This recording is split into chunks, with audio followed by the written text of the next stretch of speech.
ನಮಸ್ಕಾರ ವೀಕ್ಷಕರೇ, ನೀವು ನೋಡ್ತಾ ಇದ್ದೀರಾ VTV ಬಳ್ಳಾರಿ. ನಾನು ನಿಮ್ಮ ಪ್ರೀತಿಯ ಧರಣಿ. ಇನ್ನೇನು ಈಗಾಗಲೇ 24/2/2026 ಮಂಗಳವಾರ ಸಿಡಿಬಂಡಿ ರಥೋತ್ಸವ ಬಂತು. ನಮ್ಮಮ್ಮ ದುರ್ಗಮ್ಮ ದೇವಿ ಬಳ್ಳಾರಿಯ ಗ್ರಾಮ ದೇವತೆ ಎಂದು ಭಕ್ತರೆಲ್ಲರೂ ನಂಬ್ತಾರೆ. ನಗರ ಮತ್ತು ಸುತ್ತಮುತ್ತಲಿನ ಜನರು ಕುಟುಂಬ ಸಮೇತ ಪೂಜೆಯನ್ನು ಸಲ್ಲಿಸ್ಕೊಳ್ತಾರೆ. ಮಹಿಳೆಯರು ವಿಶೇಷವಾಗಿ ಹೂಮಾಲೆ, ಕಂಕಣ, ಕರ್ಪೂರ ಆರತಿ ಸಮರ್ಪಣೆ ಮಾಡ್ತಾರೆ.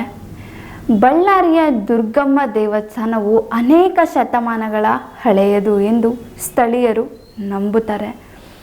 ಈ ದೇವಸ್ಥಾನ ಪ್ರಾಚೀನ ಕಾಲದಲ್ಲಿ ಗ್ರಾಮವನ್ನು ಸುರಕ್ಷಿಸುವ ಗ್ರಾಮ ದೇವತೆ ರೂಪದಲ್ಲಿ ಸ್ಥಾಪಿಸಲಾಗಿದೆ. ದುರ್ಗಮ್ಮವ್ವ ಎಂದರೆ ದುರ್ಗಾದೇವಿಯ ಒಂದು ಸ್ಥಳೀಯ ರೂಪ.